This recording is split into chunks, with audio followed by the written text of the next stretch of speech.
여호와의 큰 날이 가깝도다. 가깝고도 빠르도다. 여호와의 날의 소리로다. 용사가 거기서 심히 슬피 우는도다.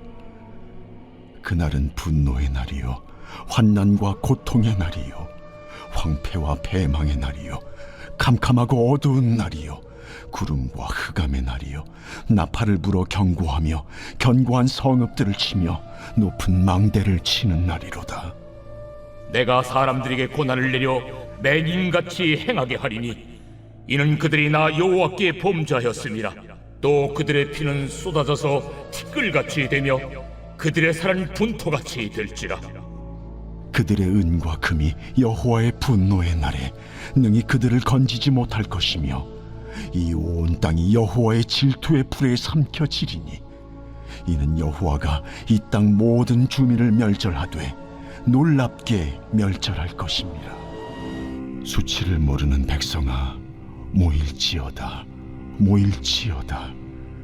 명령이 시행되어 날이 겨같이 지나가기 전, 여호와의 진노가 너희에게 내리기 전, 여호와의 분노의 날이 너희에게 이르기 전에 그리할지어다.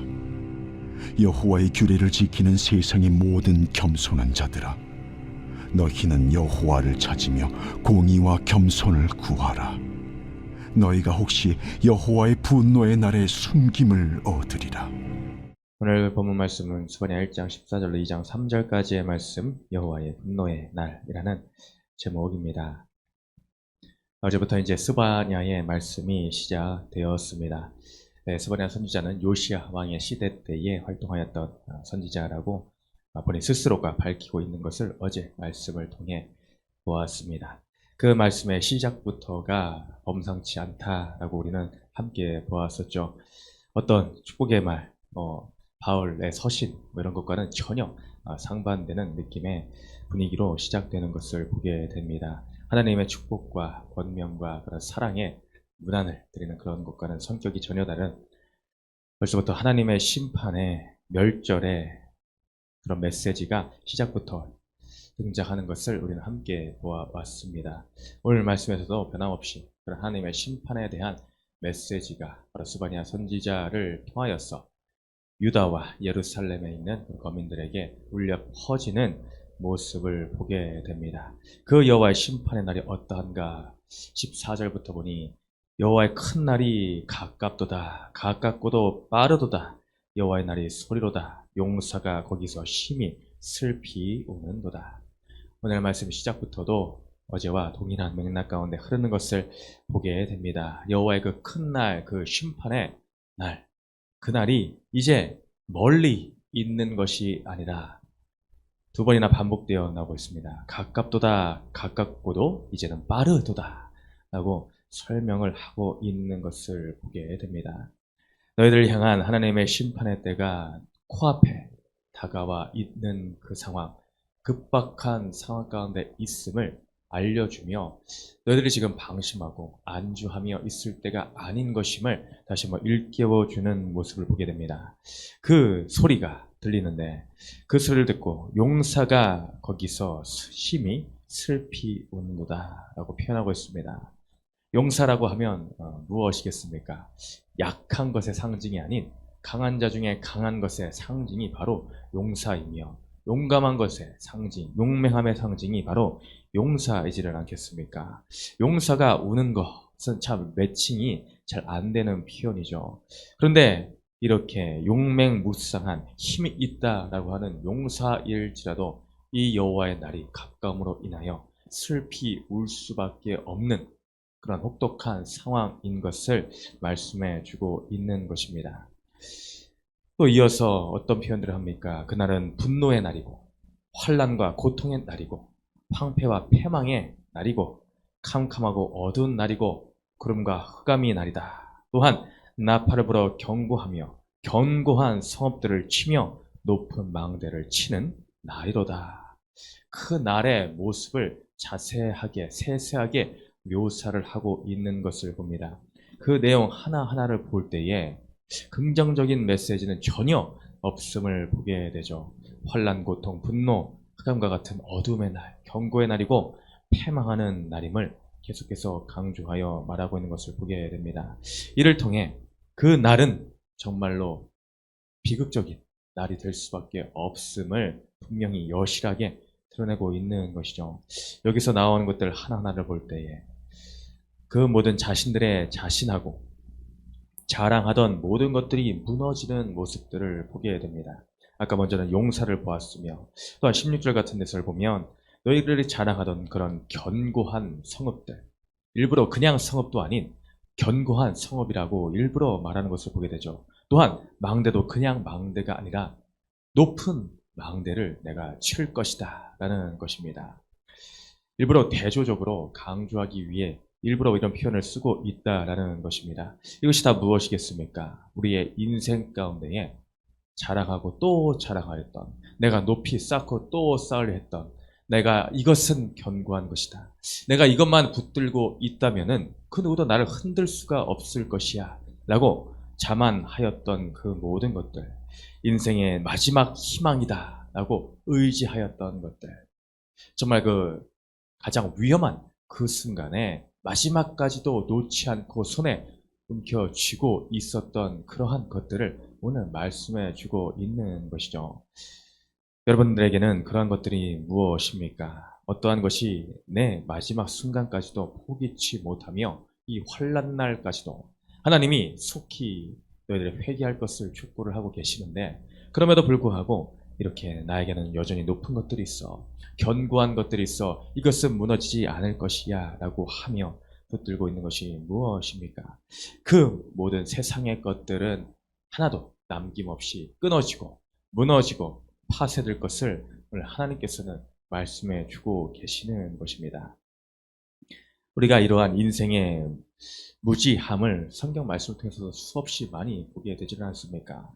바벨탑을 쌓았던 그 자손들의 모습을 보게 됩니다. 노아의 홍수 이후에, 하나님 멸절하신 그 사건 이후에 여전히 깨달음이 없어서 교만하여서 우리의 이름을 내자, 더 이상 흩어짐을 면하자 라고 하며 높이 쌓고 또 쌓아 하늘에까지 닿으려 하였을 때 결국 하나님이 다시 내려와 그 광경을 보시며 그들을 치고 흩으시는 역사를 보게 되었습니다. 아무리 인간의 노력으로 하늘 끝까지 닿으려 한들, 그것을 통하여 안전을, 평안을 누리려 한들 하나님 앞에서 하나님이 없는, 하나님을 찾지 않는 평안함과 높이 쌓는 탑들은 무용지물에 불과하다라는 것을 하나님은 오늘의 또한 이 메시지를 통해서도 알려주고 계시다라는 것이죠. 그러므로 17절에 내가 사람들에게 고난을 내려 맹인같이 행하게 하리니 이는 그들이 나 여호와께 범죄하였음이라. 또 그들의 피는 쏟아져서 티끌같이 되며 그들의 살은 분토같이 될지라. 그들이 하나님 여호와께 범죄함으로 인하여 어떻게 하신다 합니까? 고난을 내리겠다. 그 고난이 어떠한 고난인가? 맹인같이 행하게 하는 고난이다라는 것을 말씀해 주고 계십니다. 그들이 실제로 눈이 멀어버렸을까요? 네, 그것은 아니죠. 영적인 편이 있는 것입니다. 그들은 세상을 향해서는 눈이 너무나도 밝은 자들입니다. 세상에 돌아가는 이치들, 어떻게 하면 돈을 더 많이 벌 것인가? 어떻게 하면 재물을 더 많이 쌓을 것인가? 어떻게 하면 내가 우상을 통하여 많은 복을 받을까? 라는 것들, 헛된 것들에는 눈이 너무나 밝고 밝은데 하나님께서는 그 밝다 하는 그 눈을 어둡게 하겠다라고 말씀하고 계시는 것입니다.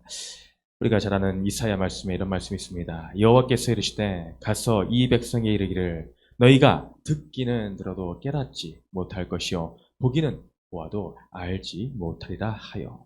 바로 육적인 귀와 육적인 눈은 열리고 떠져 있습니다. 그러나 하나님의 말씀에, 하나님의 뜻하시는 바에는 여전히 어둡고 어두워 하나님의 뜻과는 정반대의 삶을 향해 쫓아 다른박질하는 우리 인생의 어리석음을 말씀을 통해 알려주고 계시지 않습니까? 또한 이사야 42장 18절에 너희 못 듣는 자들아 들으라, 너희 맹인들아 밝히 보라 라며 우리들 향해서 또한 이런 메시지를 던지고 계십니다. 우리가 이처럼 이스라엘 백성들, 유다 백성들의 이런 참혹한 현실을 보며 나의 모습을 되돌아봐야 될 줄을 믿습니다. 오늘도 주님은 이스라엘 백성을 향한 한탄하심으로 우리들을 향해서 또한 외치고 계십니다. 너희 못 듣는 자들아, 제발 좀 들어라. 너희 귀를 막고 있는 자들, 눈을 가리고 있는 이 맹인들아, 밝히 보라. 라고 우리를 향해 권면의 메시지를 던지고 계시다라는 것이죠.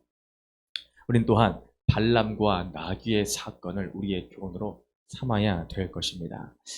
어떤 것을 말씀해 주고 계십니까? 발람이 자신의 욕심, 재물에 눈이 멀어 하나님의 뜻과 상관없이 발락을 향해 나아가는 모습을 보였었죠. 그때 어떤 일이 일어났습니까? 갑자기 나귀가 앞으로 가지를 않지 않았습니까? 왜 이 나귀가 말을 안 듣는가 하고 심히 때리고, 그래도 말을 듣지 않니 또 때리고 하는 것을 반복적으로 보여줬습니다. 그때 하나님께서는 듣지 못하고 보지 못하는 발람을 대신하여 나귀의 눈과 귀를 여심으로 발람을 향해 외치는 모습을 보지 않았습니까? 어찌하여 이렇게 하나이까? 주인이여, 내가 이제까지 이렇게 행한 적이 있사옵나이까? 라고 오히려 이 발람을 향해 나귀가 입을 열어 외치는 모습을 보았습니다. 그때 뒤늦게 발람의 눈을 여시어 그 앞을 가로막고 있는 하나님의 사자, 칼을 들고 발람을 죽이려 했던 그 사자의 모습을 하나님은 보여주시지 않았습니까? 이처럼 발람은 하나님의 말씀과 음성보다 자신의 재물에 눈이 어두워져서 하나님의 말씀을 온전히 듣지 못하고 하나님의 사자를 제대로 보지 못했던 모습을 보게 됩니다. 정말 우리도 이같이 하나님의 말씀에 눈을 닫고 귀를 닫으며 사는 어리석음에 빠져 있지는 않습니까? 그 길은 죽을 수밖에 없는 사망의 길이라는 것을 우리는 깨달아야 될 줄을 믿습니다. 18절에 그들의 은과 금이 여호와의 분노의 날에 능히 그들을 건지지 못할 것이며. 네, 다시 한번 강조하고 있죠. 네, 재물은, 은과 금들은 결코 여호와의 분노의 날에 너희들을 건지지 못할 것이다. 그러니 그 모든 것을 속히 내려놓아야 될 것임을 하나님은 말씀해 주고 있는 것입니다.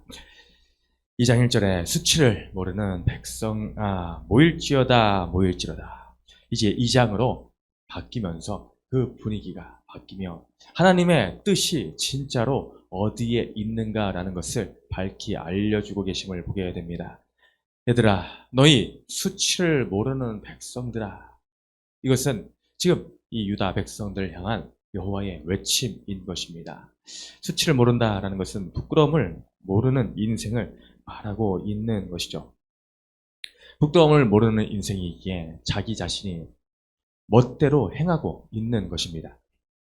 자기가 벌거벗고 있는데 그것을 알지 못한다라는 것이죠. 이것은 곧 자신이 짓고 있는 죄악을 깨닫지 못하고 있는 인생을 말씀해 주고 계시는 것입니다. 이 죄를 짓는 가운데 이 인생, 죄 가운데 빠져있는 인생이 참으로 너무나 부끄럽고 수치스러운 인생인데 그것을 알지 못하니 여전히 그 가운데서 죄악 가운데 살 수밖에 없는 것을 말씀해 주고 계시다라는 것이죠. 이것은 바꿔 말한다면 하나님이 없는 인생, 하나님과는 상관이 없는 인생이 바로 수치를 모르는 인생이더라라는 것을 알아야 된다는 것입니다. 그러니 하나님은 너희 이 수치를 모르는 백성들아, 하나님을 떠난 인생들아, 이제는 모일지어다. 또 한번 강조하며 말합니다. 모일지어다. 반복적으로 너희가 빨리 주님 앞에 모이기를 원한다. 하나님 앞으로 돌아오기를 원한다. 이제 너희들이 있어야 그 자리, 너희들 마땅히 지켜야 할 그 하나님의 말씀을 따라 사는 삶, 그 가운데로 돌아가기를 원한다라는 외침의 소리를 우리들의 귀에 들려주고 계시다라는 것이죠. 바로 이것이 들리는 인생이 가장 복된 인생인 줄을 믿습니다. 저는 우리가 살면서 벼랑 끝에 하나님은 우리를 두실 때가 있습니다. 그 환경이 너무나 힘들고 어려워서 때로는 환경을 원망하며 정말 좌절 가운데 빠질 때가 너무나 많이 있지를 않습니까? 그러나 하나님이 일부러 그런 절망 가운데에 우리를 몰아 넣으실 때가 있다라는 것입니다. 그 가운데서 우리는 무엇을 깨달아야 되겠습니까? 먼저는 내가 아무런 것도 할 수 없는 연약한 인생이다라는 것을 깨달아야 됩니다. 정말 전적 무력을 온전히 느끼는 것이 오히려 우리들에게 복이 된다라는 것입니다. 왜입니까? 그 무력감, 어찌할 수 없는 그것을 통해 내가 이제 하나님을 찾게 되기 때문입니다. 그 한계 상황에 내 몰릴 때에 그 환경 가운데 하나님은 나를 찾아라, 나에게로 오라라고 우리를 향해 손짓을 하고 계시다라는 것이죠. 우리는 그 가운데서 하나님을 만나는 은혜를 경험하고 체험할 수 있게 된다라는 것입니다. 그러니 이러한 메시지가 들릴 때에, 그런 환경 가운데에 나를 몰아넣으실 때에, 하나님이 오늘도 나를 사랑하시어 나를 버리지 않으시고 자녀된 자로서, 주의 백성된 자로서 주님 곁으로 나를 불러 모으고 있구나. 이것이 주님의 음성이구나. 이 어려운 환경이 나를 망하게 하는 사건이 아니라 주님의 따스한 나를 향한 음성이구나 라고 깨달아 주님 앞에 돌아가야 될 줄을 믿습니다. 그날이 주님의 그 심판의 날이 가까이 와 있음을 우리는 깨달아야 됩니다. 그러니 말씀하고 있죠. 명령이 시행되어 날이 겨같이 지나가기 전, 여호와의 진노가 너에게 내리기 전, 여호와의 분노의 날이 너에게 이르기 전에 그리할지라. 무려 3번이나 반복하여 말씀하십니다. 그날이 이르기 전에, 진노가 내리기 전에, 분노의 날이 너에게 이르기 전에 빨리 너희들은 돌아와야 될 것이다. 속히 돌아와야 될 것이다. 그날의 급박성을 다시 한번 말씀해 주고 계십니다. 바로 이 전의 메시지가 들릴 때는 아직 희망이 있는 것입니다. 우리는 이것이 버스가 지나가기 전에, 후라는 단어로 바뀌기 전에 빨리 정신을 차리고 돌아가야 될 줄을 믿습니다. 참 우리는 인생이 참 어리석죠. 이 때를 놓쳐서는 안 되는데 너무나 많은 인생들이 이 때를 놓치고 있습니다. 마치 내일이 보장되어 있는 듯이 살고 있다라는 것이죠. 많은 사람들에게 주님을 믿어야 될 것을 말하고 회개를 촉구할 때에 어떤 반응들을 많이 보입니까? 나중에 믿을게요. 나중에 늙어서, 더 나이 들어서 믿을게요. 아직 젊은데 아직도 더 인생이 있는데 좀 더 즐기다가 내 마음대로 살다가 그렇게 나중에 갈게요 라고 하는 사람들이 너무나 많이 있습니다. 근데 과연 누가 자신할 수 있으며 누가 방심할 수가 있겠습니까? 여호와의 날이 이르기 전에, 그날은 머지 않았습니다. 내일을 보장할 인생이 그 누구도 없다라는 것입니다. 그러므로 그 이르기 전에 이 마지노선, 마지막의 찬스를 잡는 인생이 되어야 될 줄을 믿습니다. 그러니 내일도 아닌, 모레도 아닌 지금 하나님의 말씀이 들려질 때에 우리는 속히 주님 앞에 무릎 꿇으며 나의 삶을 회개하며 주님 앞에 나아가야 될 줄을 믿습니다. 바로 그 자가 3절에서는 어떠한 자라고 표현하고 있습니까? 그 자가 바로 세상의 모든 겸손한 자들이다. 여호와를 찾으며 공의와 겸손을 구해야 될 것을 말씀해 주고 계십니다. 다른 자가 겸손한 자가 아닙니다. 하나님의 말씀에 귀를 기울이는 자, 여호와의 규례를 지키는 그 자가 바로 주님 앞에 겸손한 자이다라는 것을 깨달아 알아야 될 줄을 믿습니다. 그러니 그곳에 하나님의 앞에 나아가 돌아가는 자는 반드시 여호와의 분노의 날에 숨김을 얻으리라. 그렇게 끝맺힘을 하고 있죠. 여호와의 분노의 날에 숨김을 얻으리라. 바로 이 숨김의 단어가 어디에서 나왔습니까?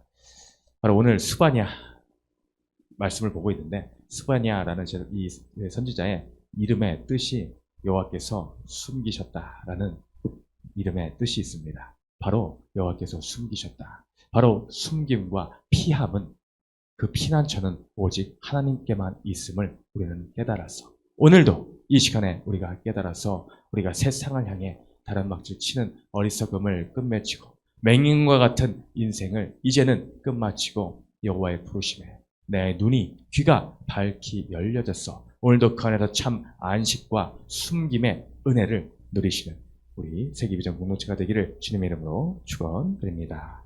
아멘.